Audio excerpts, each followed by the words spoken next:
Hello there, ladies and gentlemen, and welcome to another episode of CookieCast. So in CookieCast, this is Darkest Timeline. So this week's Darkest Timeline, we're talking about palettes. Can the palette change? What makes the palette change? Talking about fasting, yet again, obviously, as always, not designed to offend anybody. So, if that could be you, maybe go careful with this one. There's a lot of it, I will say that. New Year's resolutions and losing teeth. Yep, that's right, that's fighting talk. Movies, computer games, no TV this week, I'm afraid. But that all gets explained. Before we start, please do consider like, share, subscribe and comment. Leave a review where you can leave a review. And share the podcast around. It means a lot to us here. It helps us out a lot. So please do consider sharing the podcast around. Yeah, right. Let's get cracking. Here we go. This is CookieCast, the Darkest Timeline.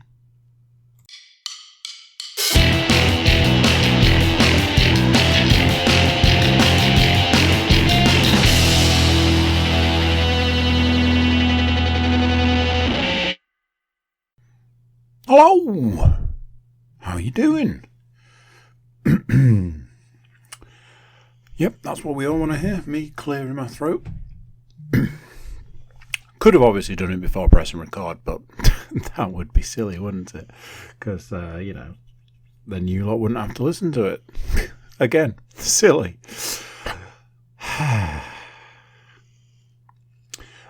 I don't know if the microphone is picking up the fact that apparently my dog is asleep.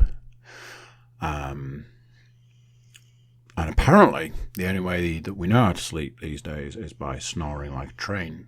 So if there's a weird noise that sounds like a dog snoring, there you go. How are we all doing today? Are we well? Are we good? Feeling it? I don't know. Don't know what to tell you, I'm afraid. Funnily enough, some of the things in this podcast may explain this. On the flip side, they might not. Let's see what's on the list. Ooh, 13 messages. I wonder if... yeah... So, let's start with a completely random question. Do you think your palate can change? So, obviously I'm asking for a reason. In my recent weeks and months of the up and down fasting, eating, etc. I tend to have this thing at the moment where after a week of fasting, you just end up sort of craving a lot of foods at various different points. And the idea is that a lot of the time you sort of fine, you just plod along. But there are like key points where you really crave things.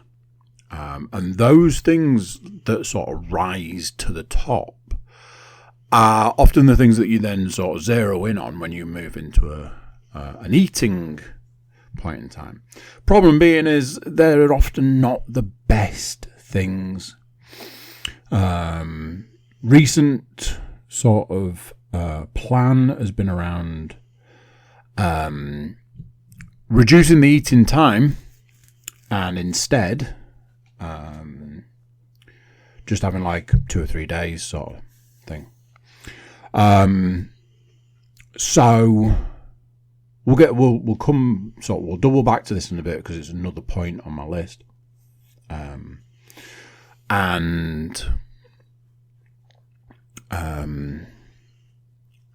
I started doing this thing where I was sort of planning out meals. So I was like, oh, on this day, I'm going to have this meal because I'm super craving this food item or this thing. And I'm not going to lie, it's often, I really want this thing because it's bad for me. I really want this thing because I can't eat it right now. I really want this because it's high calorie. And I think that's the body's natural go-to. It's also, for want of a better way of putting it, it's also part of my issue around food.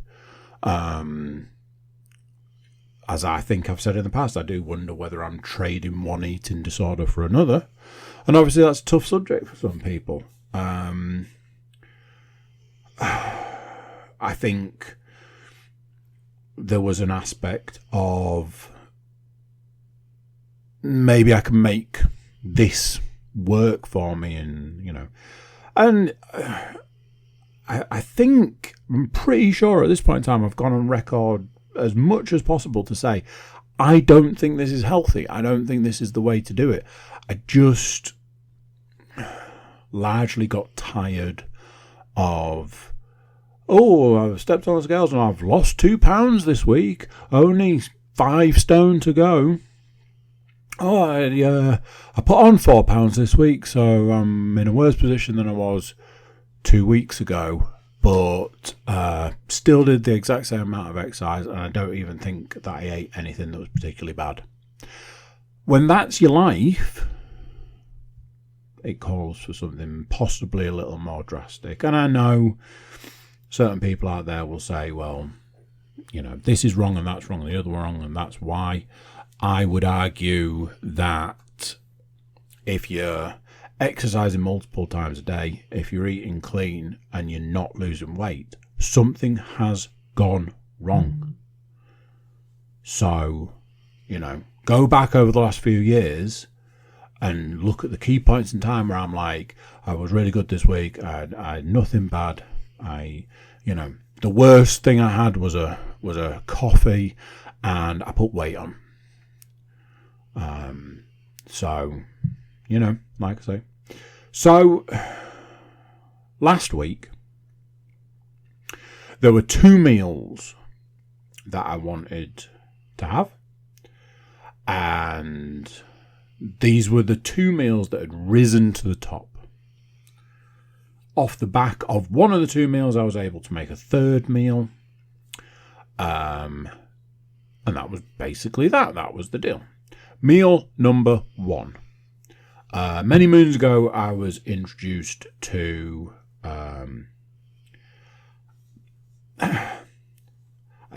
again, this is one of those situations. I don't want to offend. I think it was possibly a Korean dish. However, I think it just falls into an Asian category. A lady that I worked with at one point in time, she also made something similar. Shortest version is, I was introduced to a dish called bibimbap, which I just refer to as an Asian dish because of the fact that I don't want to offend by saying, oh, it's this when it isn't, or I don't want to say it's that when it's something else. So that's that. It's essentially rice, vegetables, marinated either meat or corn, marinated in a, funnily enough, marinade, and then it's like a chili sauce and a fried egg on top, and it is fucking amazing. It is hands down one of my favourite meals. It just ticks so many boxes. Every mouthful is like 5 different flavours, and every one of those flavours is amazing. It's one of those things I've never really experienced elsewhere, like outside of certain things. There are meals I have eaten in my life that I still carry with me now. I was explaining to my eldest daughter at the weekend that when I was like 15, I had bao for the first time.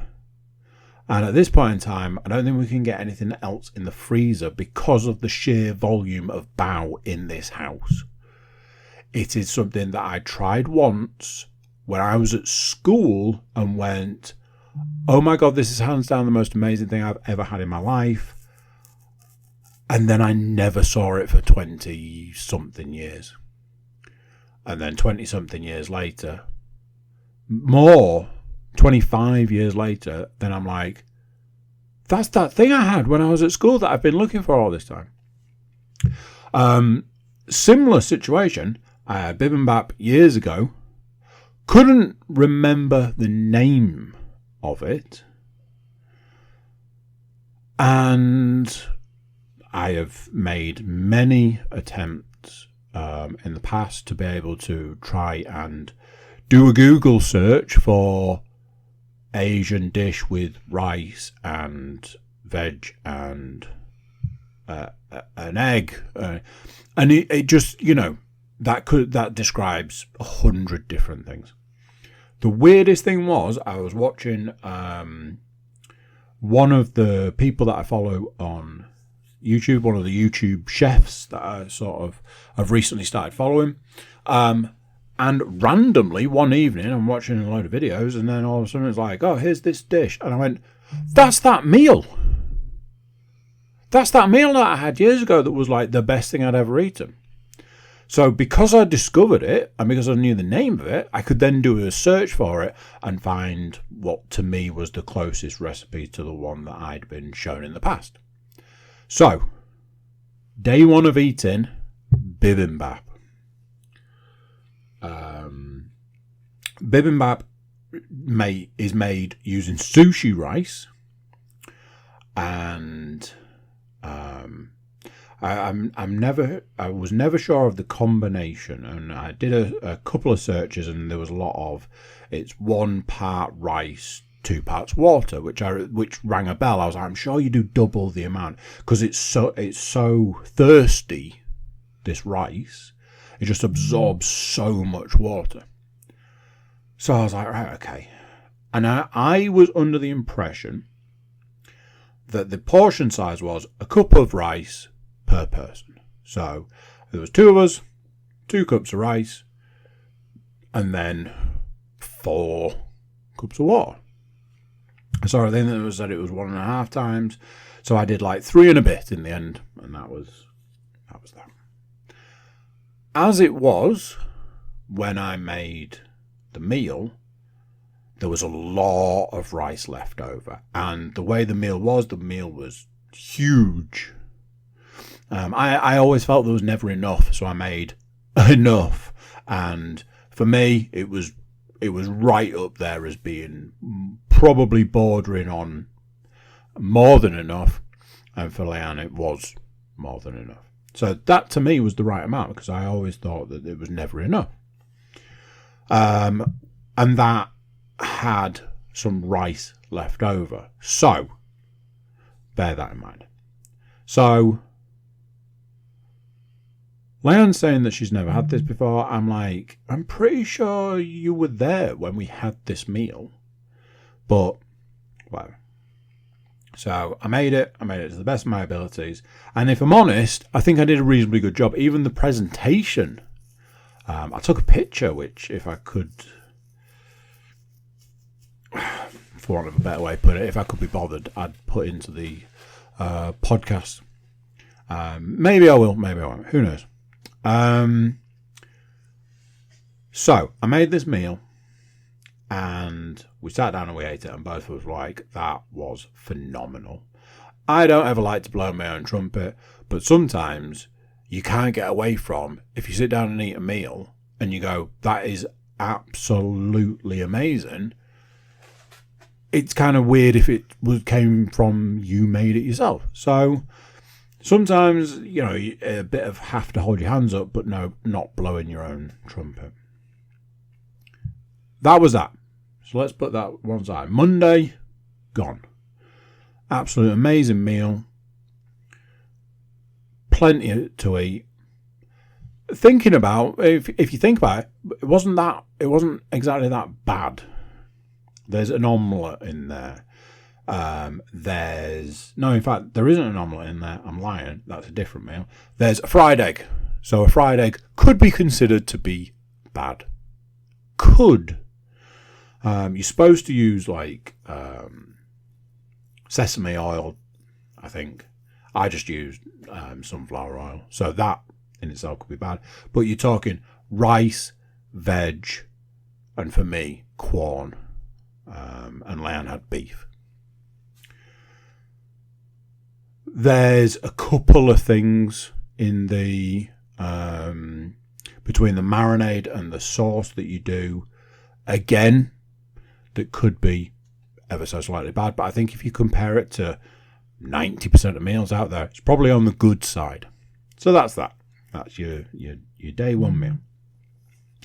The other thing I wanted to eat, the other thing that I wanted to enjoy in my eating time that I've been craving, my middle daughter had asked for, what are we calling it these days? I had a conversation with my youngest daughter the other day. I think we call it an all-day breakfast, because you can't call it a fry-up anymore, because obviously frying things is bad. Yeah, we're all on the same page. My middle daughter wanted an all-day breakfast for her birthday tea. And I made it, and they ate it, and they had a great time, etc., etc. From that point, I was like, oh man, I'm super jealous. I really wanted what I would refer to as a fry-up, because I'm not. Whatever. So, Tuesday, fry up for tea. All-day breakfast for tea. Now, as you may or may not know, I am a vegetarian. I can't imagine I've ever mentioned that. I'm a vegetarian. So, my meal is veggie bacon. Yes, I know. Veggie sausages. And then the rest is fairly standard. Beans. Oh, I had veggie black pudding, which I actually like. It's a recent thing that I've tried, and I like it. I had veggie black pudding. Beans, mushrooms. I'll hold my hands up. I did do a single piece of fried bread. I made some oat cakes, which would take me far too long to explain. If you need to know, I think if you Google, I think it's Staffordshire oat cakes. Very long-winded explanation around the fact that in my family, oatcakes were always a thing when dealing with a cooked breakfast. Let's call it a cooked breakfast. How about that? That's what we used to call it in the hotel industry, cooked breakfast.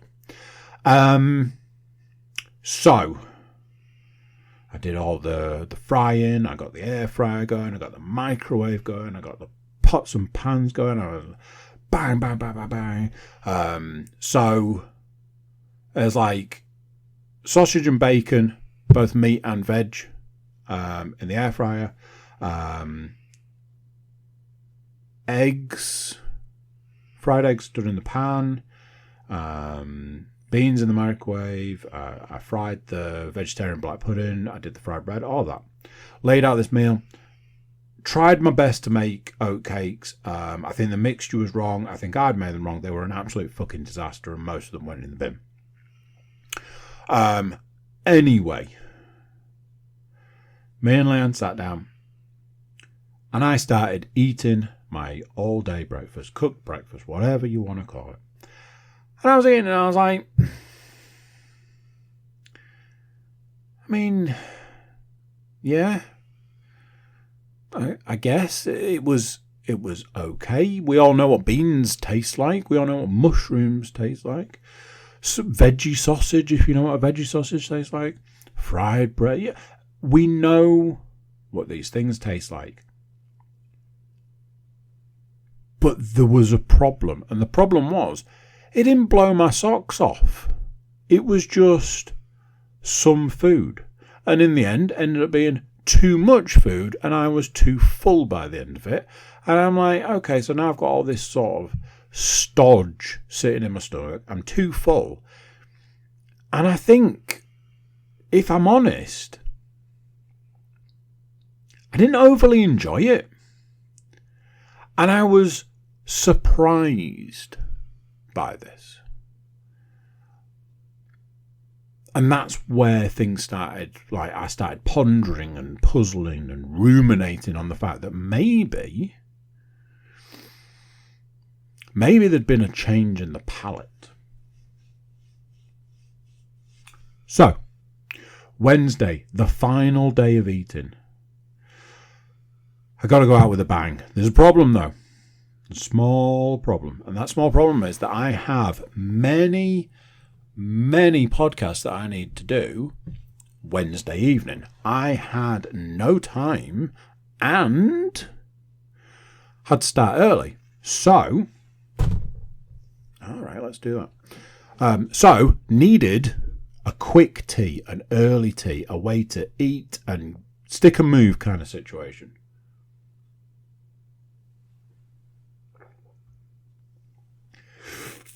So, when I learned to make bibimbap, I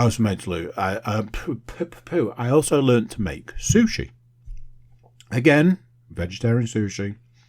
Vegetarian sushi is obviously no meat, no fish. And it's essentially just vegetables, rice, and nori, which is seaweed, to wrap it in. When I used to eat bibimbap, I used to eat it with sushi on the side. It's kind of you eat your meal and every now and then you grab a bit of sushi. So I'm like, hey, I've got rice left over. I've got sushi rice left over from my meal on the Monday. And I went out and bought nori because I didn't have any in the house. And it turned out I also didn't have any wasabi. And I like a wasabi soya sauce dipping combination. Which, to save time and effort, I just mix the two together. So, rice is already ready. Nori has been bought. I make a wasabi soy sauce dip. All that's left is to fry some carrot batons. I chopped some cucumber. I fried some bell pepper batons, and I did an omelette, which was then sliced. The first roll was too loose, which I remembered that there should have been 2 to 3 times as much rice. Once I made a second one, basically I was off to the races. So I was just banging out roll after roll after roll of sushi. My youngest daughter got involved. She was like, well, what's going on here? And I was like, why don't you try this? She was like, I don't like this and I don't like this, but I like the rest. I was like, okay, well, in that case, why don't we make another one where I leave out a couple of the items and we'll try again. Ultimately, she didn't like the nori, which I've since looked into the fact that you can do sushi without nori. You just roll the rice, basically. Cream cheese. You can do a cream cheese, which I did. You lay cream cheese over the top of the rice and then you put your veg in and stuff. So, we're back to what could easily be considered as a healthier option for a meal. Also, it's fresh, it's got the vegetables, it's got, there's the protein of the egg, you got your rice, but it's rice at the end of the day. And that's that. Managed to do, it's like 5 or 6 rolls, but once you've cut a roll, the end 2 pieces are usually no good, i.e. they go straight in the person making them's mouth. So, admittedly, I made it in the afternoon, so it was like a little pre-tea. And then come sort of, I think it was like 6:30, I had to fire all this sushi down the hole. And yet again, faced with a situation where that meal was phenomenal. I've always been a huge fan of it. It's from the point I originally tried it and learned how to make it, I've always eaten sushi from then on. You can buy those little packs of like 4 or 5 like bits of sushi, and if you get the vegetarian one or the vegetable one, you don't have to deal with any meat or fish. If you're lucky, they come with like the little pack of wasabi and a little soy sauce, so you can make a little thing. I used to get them for lunch nearly every day at one point. Just absolutely fantastic. And it was always that problem of when I learned to make something that I used to really enjoy, it was borderline dangerous. It was always that, oh no, now I can make it myself. That's probably a bad thing. And I did make it a lot, and unfortunately I got to a point where I probably made it too much, and I felt that it was too much of a chore to boil the rice and do the rolling of it, and I just got out of it, and it all sort of went away. I ate all the sushi. I left some for Leanne, and it was amazing. Literally since then, one of the only meals that I can think about is, man, I really need to make some more sushi. But coming back to the question, if you look at those 3 days, the Asian infusion, as I've been referring to on Monday, amazing. One of the best meals I have eaten in a long time. Compare that to Tuesday's meal, the fried breakfast, the all-day breakfast, the cooked breakfast, whatever you want to call it. Not a massive fan. Honestly, at this point in time, I don't know if that's something that I will go back to at any point in the near future. And then we get to day 3.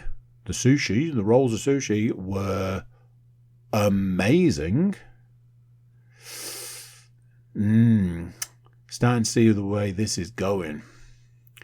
I've made an insane list of the things that I'd like to make. There's like, Thai green curry, pad thai. Me and Leanne had a bit of a. I was like, it's pad thai. She's like, it's pad thai. Like, whatever. Tempura, vegetables, and all this. But if you see like the list of food that I'm making there, that list is very much in a certain vein. And I'm like, why is it at this point in time I am drawn so much to these meals compared to other things, other possibilities? It's just something that struck me as interesting recently.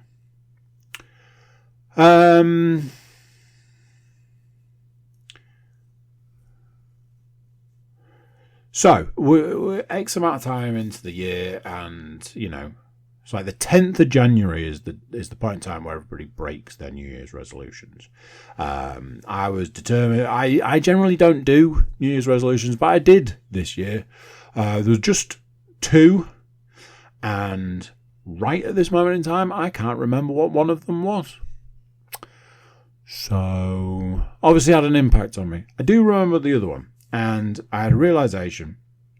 I was complaining at some point in time where the running joke in our house is New Year, New Me. Because, that's what people say when they make New Year's resolutions, and then, 10 days later, those resolutions are out the window. I'm not saying everybody, I'm just saying that the tradition is that by the 10th of Jan, your New Year's resolution is over, when everybody's back to normal. So we had a running thing in our house. It was very much the New Year, New Me taking the piss. I was doing New Year, New Me taking the piss, and I went, however, I have also broken my New Year's resolution, and that then in turn meant that I couldn't make fun and couldn't be New Year, New Me. And I ended up in this conversation where I was like, I guess it is a bit of a thing.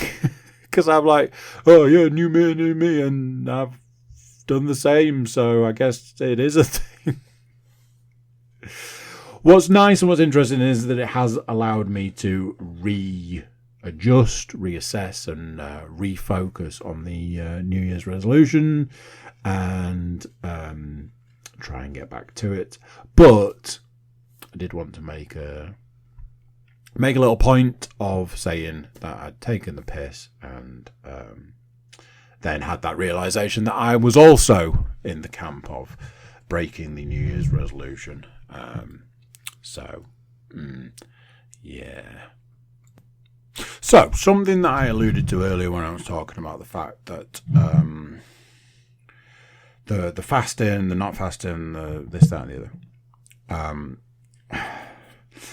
There's a possibility that something may have gone wrong where the fasting is concerned.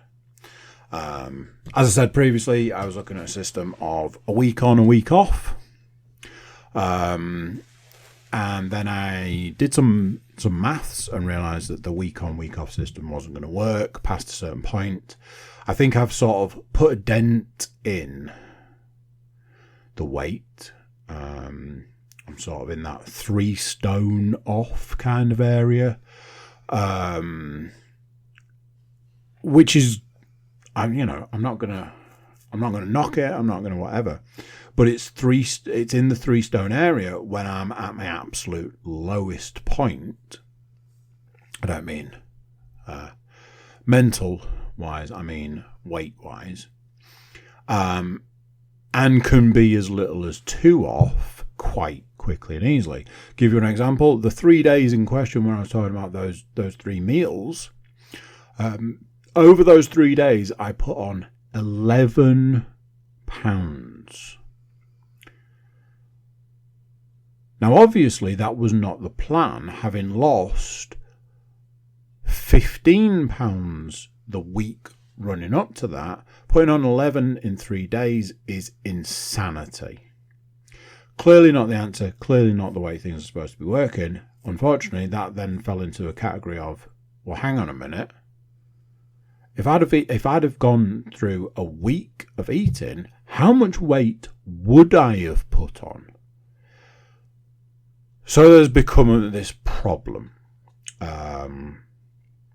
As of it's Monday, so as of Monday weigh-in, I am the lowest weight I've ever been in, as I keep saying, like 15 years. I am 1 pound lower than last Monday. In that time, I had 3 days of eating, but the rest of the time fasting. So to say I am 1 pound less than last Monday is a bit of a it's a bit of a problem.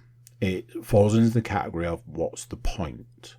What's the point of going through all the pain and suffering? Last week's fast was particularly difficult. I was in a position where I just wanted to eat. I felt hungry a lot more, and going from losing 15 pounds to putting 11 back on to dropping, I can't even do the maths at this point. 11 on, so 11 off, so 12. Let's call it 12. At this point in time, I've lost 12 pounds.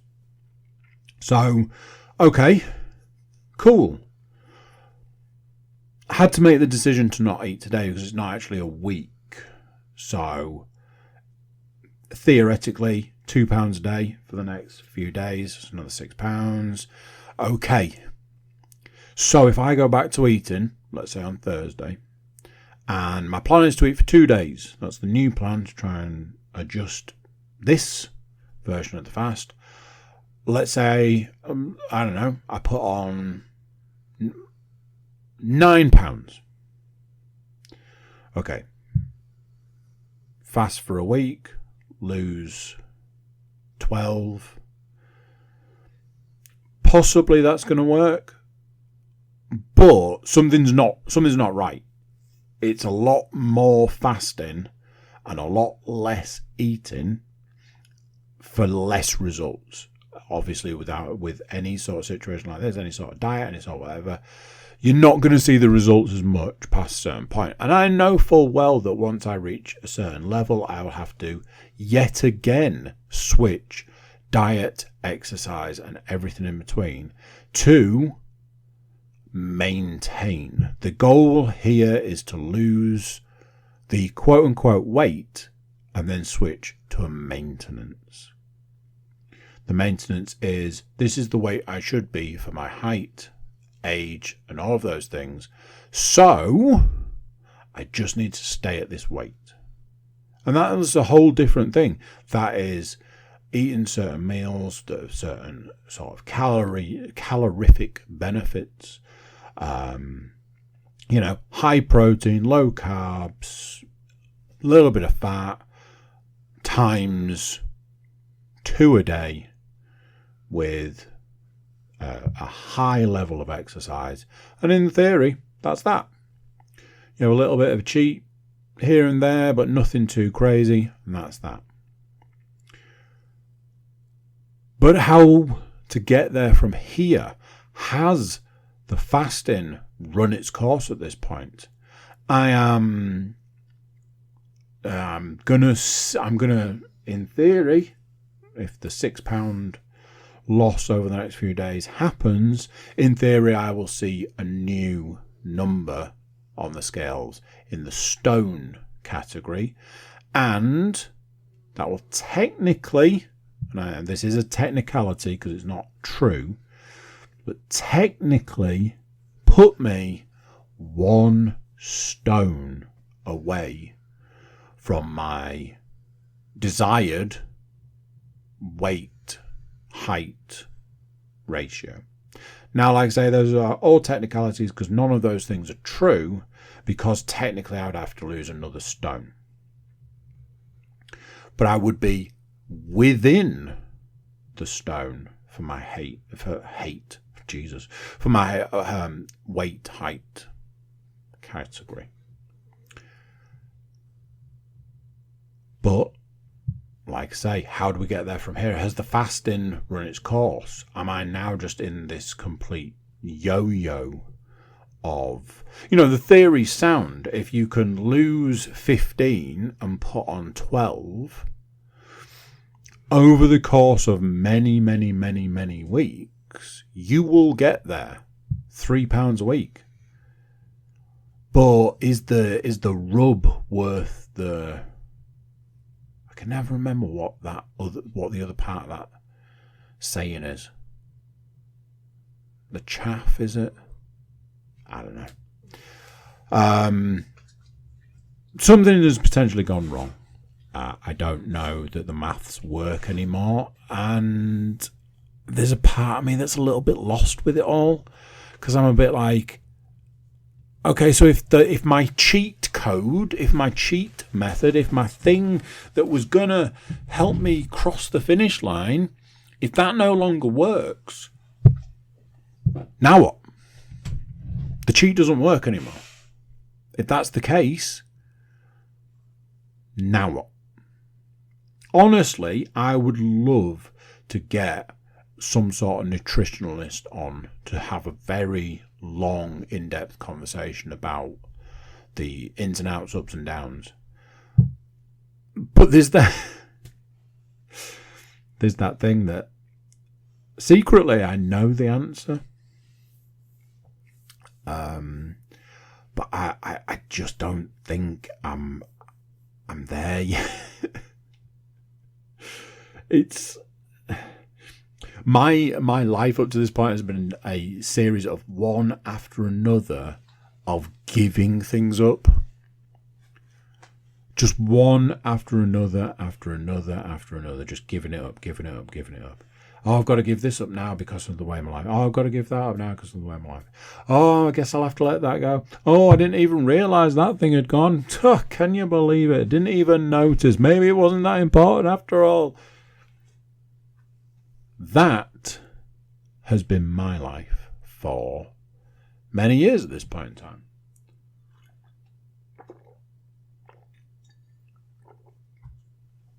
But it's amazing how much you hold on to the last few things.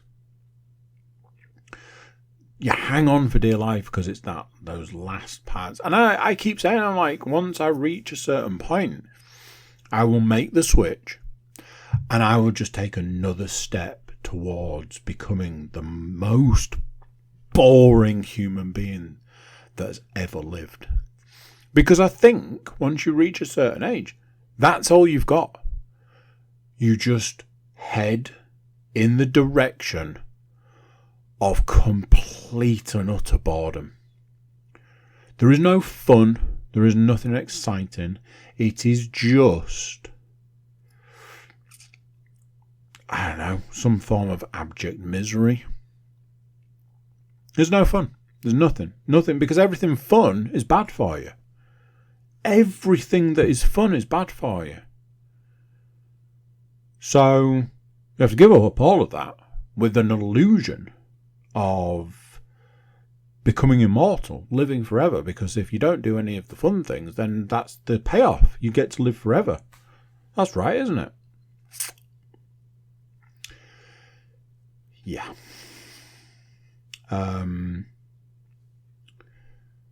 Something that I've written at the end, which was obviously something from today, which I might as well get out of the way now so I can talk about something that's ever so slightly different. As of this morning, I am the lowest weight. As of this morning, I can see another stone coming over the horizon.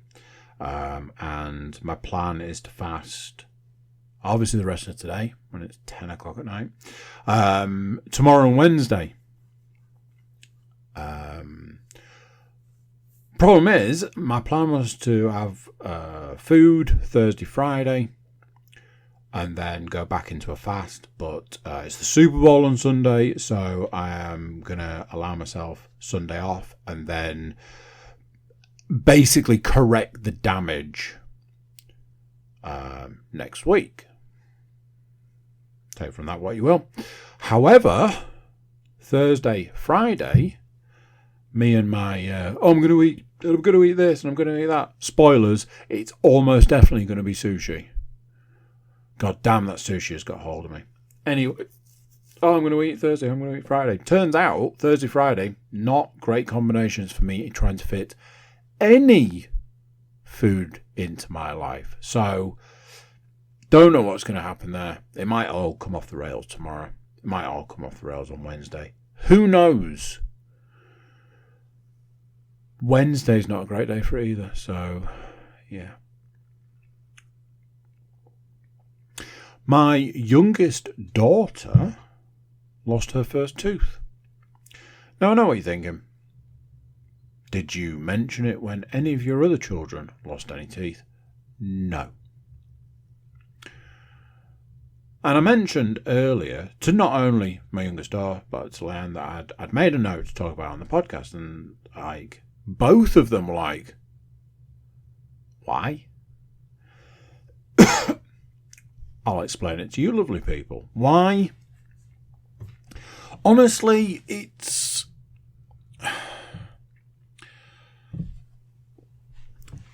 I think every parent goes through this thing, and I remember hearing about it when I was a child. But every parent goes through this thing where you just have that, holy shit, everything's moving far too fast. Your children are growing up way too quickly. I've got this strange, weird sort of... My eldest is sort of going through like a transition or sort of phase between...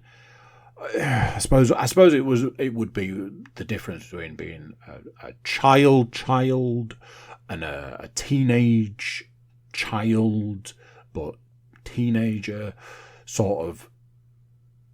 What are they? Tweens? They're not one. They're not the other. So there's that, and I have my own sort of issues with. I'm sure it's quite apparent at this point in time, like the amount of time that I sort of spend with and see, and you know, interact with my children. That's all of my children. I had a conversation with my son today. I was like, did you have a good day? And this was like 7 o'clock. And he was like, yeah, I had a good day. I'm like, good. I'm glad. And it's things like that. It's a much bigger subject and much longer conversation. But the reason that I made a note to talk about the fact that my daughter lost her first tooth is I just kept saying it's too soon. And Leon's like, well, she's probably one of the last ones in her class to lose a tooth. I'm like, how is that possible? It's too soon. And then she rattled off all the children that have like, still got all the like baby teeth. And I'm like, yes, but why is nobody listening to me? It is too soon for her to lose a tooth. Because she's too young to lose a tooth. Oh, no, absolutely not. I'm like,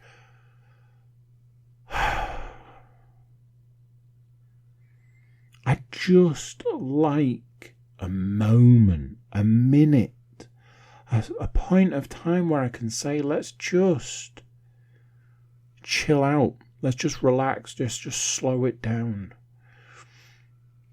I feel like my life at the moment is just this one constant. I've said this the last few weeks. Oh, I've just got to get to, and then it'll be better. Oh, I've just got to get to, and then it'll be easier. Oh, I've just got to get past this point. Do you remember when I was saying, oh, I've just got to get through Christmas? Christmas was like 6 weeks ago at this point, and I'm still saying I've just got to get through.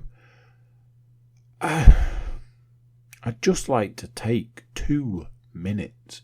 Here's a prime example. I'm not at work on Monday because it's Super Bowl on Sunday. And if you're wondering, well, there's a NFL podcast for you to go and listen to. There you go. I'm not at work on Monday, and I will be up very late. So, I think we all know the answer there. Lovely, delicious, divine, lion Monday morning. Snuggly buggly. Up late, belly full of food. Sleep in, get up, lazy day. Nope. No. Up early.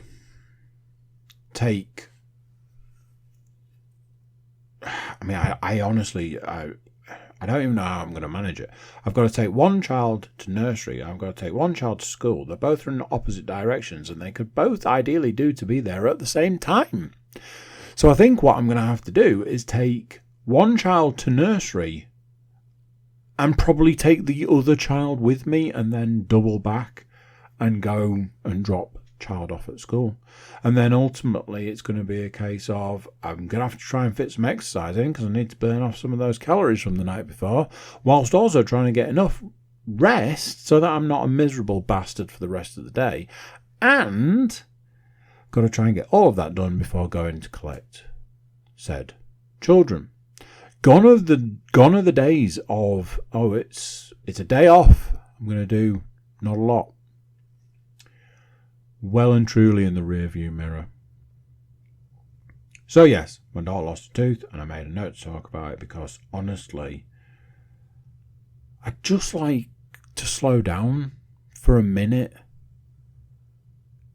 She shouldn't be at the age where she's losing teeth, because the next thing my son's going to be losing teeth.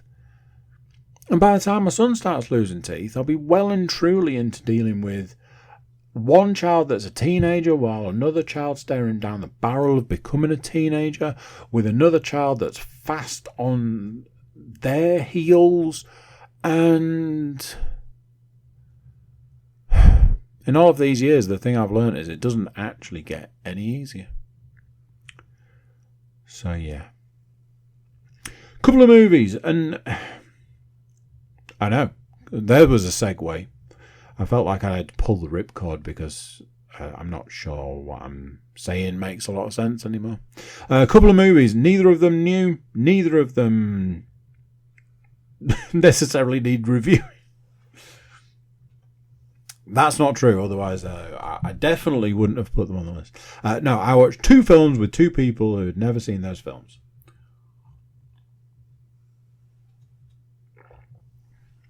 Watched a little known film called Back to the Future. You may have heard of it. With my eldest. There's been a series of films that my eldest has zero interest in watching, and I'm like, come on, bro. These are some of the finest movies that have ever been made, and you've got no interest in watching them. Really? And then all of a sudden, recently, she's had a complete change of... Not a complete change of heart. She still won't watch any Batman movies, but we'll get there. She's recently had an almost complete change of heart and has decided, if I say, look, I think you should watch this film. It's one of the best films ever made. I'd like you to trust me on this one because So I did this thing the other day where I was like, hey, let's watch because obviously you go onto YouTube and you're like, first 10 minutes of X film. And a lot of the times it's there. I was like, I know how to get her. I was like, hey, let's watch the first 10 minutes of Back to the Future. She watched it. I was like, what do you think? She was like, yep, I'm in. Sign me up. I was like, right, let's watch that this evening. And that's what we did. We watched Back to the Future. And she, to my knowledge, as far as she's telling me, she really enjoyed it, to the point that she wants to watch the second one. I haven't seen Back to the Future in a few years because... Honestly, it's because of the fact that I love it so much. Anything that I love a lot, I have to not have too much. There's a lot of films that I love that I can't watch them because I don't want to ever be in a situation where I go, oh, I've seen that too much. Oh, I don't want to watch it anymore because I've seen it too many times. So I just don't watch things because I don't want to ruin them for myself. But I felt it was a good time. I was listening to a podcast that Robert Zemeckis had done. And I was like, I really do feel this is the time for us to watch this. We watched it. She enjoyed it. I enjoyed it. It's just so good. It's just so good. And I was saying to her like the next day, I was like, you can't really comprehend because you weren't there at the time sort of thing. But the world was a particular way. And then Back to the Future was released. And the world changed from that point on. There are few things in life that you can say that about. There are key movies in life where you go, the world was different from that point on. Ironically, one of the films that I wanted to watch is 1989 Batman, and I think that falls into that category. Before that, there wasn't this, I keep saying to it, without 1989 Batman, there wouldn't be a single Marvel film. And you can argue that both ways, I believe. You could say, actually, I think that's horseshit. And you could argue it the other way to say, yeah, that's probably correct.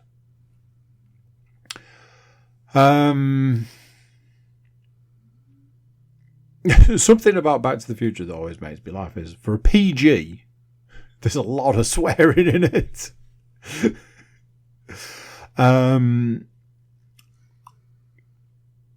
Me and Leanne watched Highlander 2. I think I mentioned that me and Leanne watched Highlander. She'd never seen any of the Highlanders, for better or worse. We watched the first one. I was saying the first one is... it kind of is what it is, really. Highlander 2 is... It's wow. The rumour is that there is a director's cut of Highlander 2 somewhere out there in existence that almost completely explains all of the super random stuff, certainly in the back half of that film. I don't know why, but I have a soft spot for the Highlander films. I used to watch TV series and stuff like that, but yeah, it's hard to get away from just...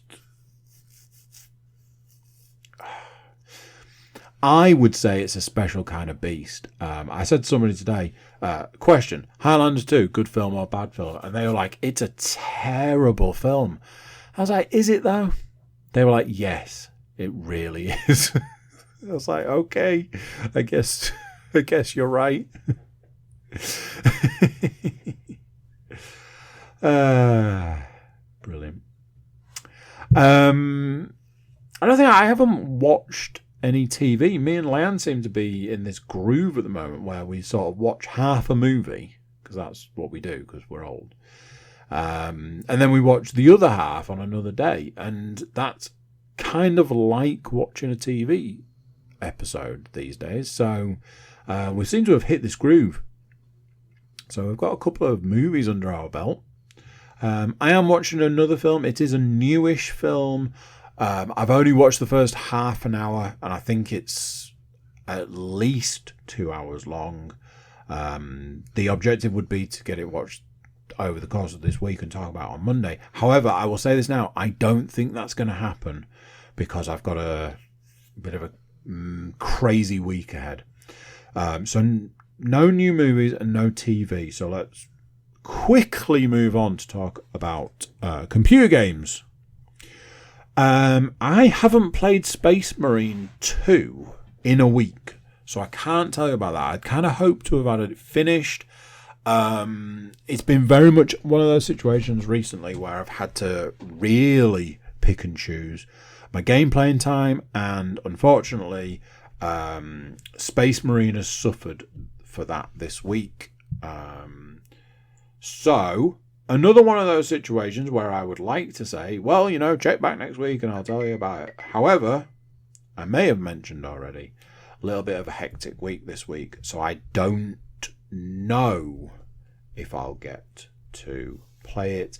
There was a couple of points now where I was a bit like, oh, maybe I'll just sack off playing X and instead play Space Marine 2. That also didn't particularly happen. So, what I can tell you is I've been playing Cyberpunk 2077, and like I've said a few times, I really have been enjoying it. There is a factor that has sort of been happening with the fact that because I've played it before, and I've actually played it, this will sound weird, but I've played it 2.5 times before. Purely because there are 3 different sort of factions you can align yourself with. I played through 2 of them, realizing that they generally make 0 difference. And I started playing the 3rd one, but again, like I say, it makes almost no difference to your playthrough. One of the things from having played it the first time and then playing it immediately again was the second time through just skipped through all the dialogue. Because of that, playing it this time, I have just been skipping all of the dialogue where possible. However, I am now starting to fall into that sort of realm where I'm like, I don't think I have any idea what's going on. And I am largely just here for the game, but I feel like I'm getting away from the actual point. And I've seen a couple of videos recently like, the 10 worst decisions you can make in Cyberpunk. And I'm like, have I made one of those at this point by just having no clue what's going on? Another thing that I've found which has annoyed me through the game, and especially now, the game does this thing where if you finish a mission, it goes, go and do this mission now. It's like, well, I would want to pick my missions. It's done this throughout the game, and it's been annoying, but obviously you just go in and pick a different mission if that's not the one you want to do. I was playing the other evening, didn't do that, and I've accidentally ended up playing, or starting, the DLC. The Phantom Liberty DLC, which everyone's raved about. I didn't want to play this until I'd finished the game. And I'm annoyed now because it's launched me into this massive, super in-depth story, which, as I say, I'm not skipping through the dialogue for this because I don't know it. I don't know what's happening. But I'm annoyed because I didn't want to do the DLC now. And I'm hoping there's a point where I can kind of bail from the DLC missions and instead go off and do some other stuff. But the thing that I think is weird is the DLC so far has been as if you are playing before the end of the game. The way the game characters talk to you and what they're talking to you about is well and truly before like the end game sort of stuff. So I'm like, is the DLC designed to be played during the playthrough rather than after? Has the game specifically started me off on this path because of where I've got to in the game, or was it just something that I overlooked, the fact that it had selected this mission? I don't know. What I can say is it's been very good so far. It's definitely living up to all the hype that it's had. I just wished that I was further into the game. I spent ages trying to get the cyberpunk version of the Batmobile, and I was like, why can't I get it? And then I was like, oh, I'm not high enough level. So I was trying to work on that level to get to unlock that car. You know, stuff like little things like that I'm now like, I'm kind of stuck in the DLC. The DLC is very good so far, but I do feel like I haven't advanced far enough in the game to be doing the DLC, if you see what I mean. I've played a little bit of VR. Part of the thing where I was like, oh, maybe I should go and play Space Marine was I hit a bit of a VR lull, which didn't feel great because, as you guys know, I love the VR. I was playing Resist, and I was actually really enjoying it. Spider-Man with guns, what's not to like? Well, I'll tell you what's not to like. What's not to like is where the game basically goes, hey, you know all the stuff you've done up till now? Well, yeah, just keep rinse and repeat all of that, basically. Just do that. And honestly, that was the point in time where I went, oh, yeah, I'm probably good, thanks. And haven't been back to it since. Literally have not gone back. At the moment, the game basically was like, yeah, just rinse and repeat what you've done up to now. I was like, I think we're done here. And honestly, they could have masked it better than they did, and I'd have probably not noticed because, you know, I'm not exactly the smartest man in the world. So that annoyed me. So then I found a game to play, which I have been playing, and I will talk about in a second. There was a point in time where I'd been playing the game that I would say I am currently playing. And I was like, oh, I'd seen a thing that Hard Bullet was due to be released on the Quest. Standalone Quest. I have it on the PC. So I was like, oh, maybe it's had an update, or maybe it's had like, you know, maybe they're a bit further towards getting the campaign up and running. That would be really good. So I put it on, and it's basically exactly the same as it was. And I'm really confused by why would you send this game to the standalone Quest if you haven't got the campaign up and running yet? Now, something I will say is this. I have now managed to find out how to get into the menu in that game. It's a certain button combination. You press two buttons together and it opens the menu, which allows me to navigate, you know, once you've done a run, you can go back to the lobby and make some changes and do this, that, and the other. So that's kind of cool. But I'm like, why are you pushing this forward onto the Quest when essentially people are going to buy it and go, oh, it's just this kind of sandboxy type thing? Seems strange to me, but I feel that it's potentially let's get more money for it to try and help generate funds for pushing the campaign forward, maybe. The game I have been playing, and I started playing it and I had a bit of a sort of play around, and then the more I've played it, the more I'm like, this is super cool, I'm playing Half-Life 2 in VR. I purposefully bought Half-Life 2 so that I could have the free VR mod, and my word, have I been absolutely delighted. I cut my teeth on Half-Life. I think the first one. A friend of mine had it on the PC and basically used it as a way to teach me how to play games. I didn't really know how to play anything outside of, I don't know, Street Fighter at that point in time, and we played Half-Life and we played Half-Life 2. And for that reason, these are games that are very dear to me. I know they're games that are very dear to a lot of people for a lot of different reasons.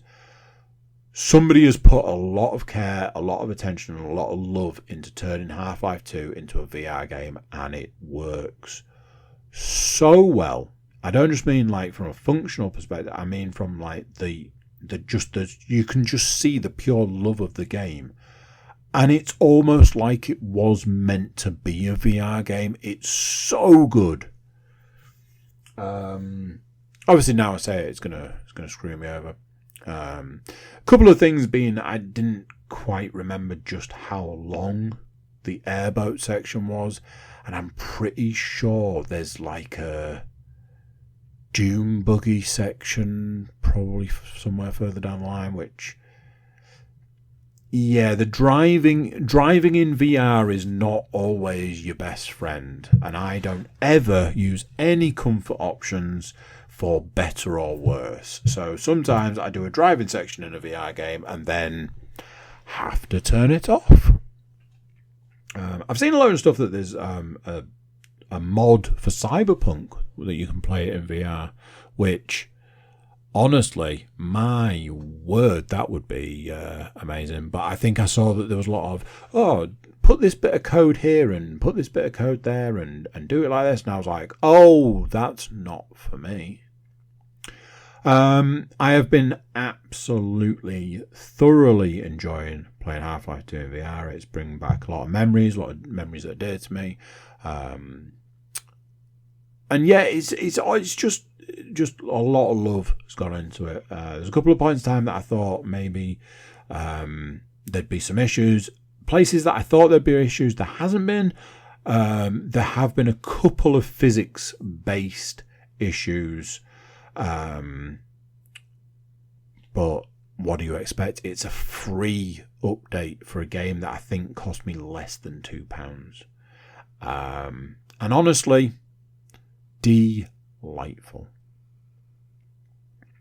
There we go. That's it. That's the podcast for the week, ladies and gents. Big thank you for being here if you made it this far, and I'll catch you next time. So you go, what do you think, so? As I said before, and as I often say with these things, there's no intention to offend anybody. It's just, what's going on for me at the moment. Might be some information in there for somebody, and there might not. So take away the bits that are important to you and leave the rest. Big thank you for watching, big thank you for listening, big thank you for being here. Before you leave us, please do consider like, share, subscribe and comment. Leave a review where you can leave a review, and check out the website, thecookiecast.com. There we've got social media links and an email button, and that way you can get in touch with us. That is it for this one. Until next time, I'm going to say bye, and I'll see you then. This is a Cookie Cast production.